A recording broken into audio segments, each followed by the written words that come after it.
What to do in drop year. सबसे पहली बात बेटा, of course work on your concepts and theory first. आप में से कुछ बच्चे ऐसे होंगे जो मैं आजकल बड़ा फोन वगैरह उठाता हूँ, व्हाट्सएप पे बात करता हूँ, तो मैंने ऐसे नोटिस किया कि आप में से कुछ बच्चे ऐसे हैं जो कह रहे हैं कि सर मेरी थ्योरी थोड़ी डन है। कुछ बच्चा ऐसा जो कहेगा कि सर मेरी थ्योरी बिल्कुल डन नहीं है। जिस बच्चे की थ्योरी डन है, लेट से बच्चा ऐसा कह रहा है कि सर मेरी ये 30% टॉपिक डन है, तो आप उन 30% टॉपिक के सीधे क्लास नोट्स पढ़ के प्रैक्टिस पर फोकस कर सकते हो।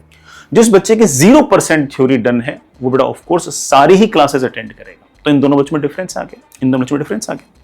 जिस बच्चे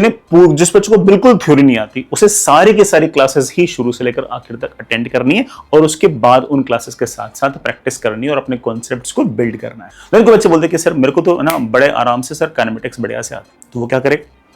वो काइनेमेटिक्स के जितने भी क्लास नोट्स है ना उनको फटाफट निपटाएगा, फिर देखेगा कि यार ये वाला टॉपिक कुछ नया नया लगा, ये जो रैट कैट वाला तो प्रॉब्लम है ना ये नहीं आता, सिर्फ वो लेक्चर में सिर्फ रैट कैट प्रॉब्लम पे लेक्चर पे जाएगा और वहां से पढ़ेगा एंड दैट्स इट, हो गया उसका काम। उसके बाद वो सीधे के सीधे क्लास नोट्स पढ़ने के बाद सवाल करने पे आएगा और सवाल करते वक्त अगर मान लो कि उसके एक्सरसाइज 1 और जेईई मेन के बुकलेट के अंदर 70% से अधिक क्वेश्चंस अगर बन रहे हैं, इट मींस दैट कि अब उसको जो कुछ सीखना है वो सवाल करते करते सीख जाएगा, क्लास नोट्स पर क्लास को पूरा अटेंड करने की उसको जरूरत नहीं है। तो दोनों बच्चों में डिफरेंस है, ध्यान